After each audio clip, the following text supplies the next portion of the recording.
ইতিহাসের ঘৃণিত ময়লা আবর্জনা কুখ্যাত গোলাম আহমদ কাদিয়ানী এবং তার অনুসারীদেরকে বাংলার রাষ্ট্রে কাফের ঘোষণা দেখতে চাই।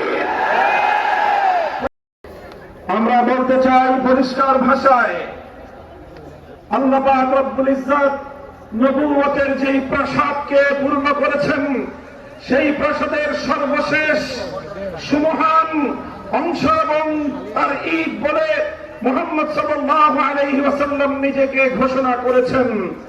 আল্লাহ নবীর পরে ইসলামের নবুয়তের এই সুমহান প্রাসাদে অন্য কেউ যদি নবুয়তের পরিচয় দিতে চায়, সে নবুয়তের এই সুমহান রাজপ্রাসাদের আবর্জনা ময়লা বলে বিবেচিত হবে।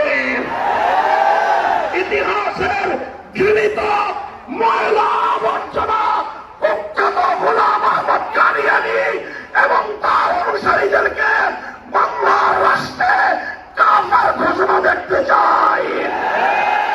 এবার কাদিয়ানীদের অমুসলিম ঘোষণা দাবি আদায় করার জন্য যদি প্রয়োজন হয় আবার 5 মের মতো ঢাকা অবরোধ করতে হবে।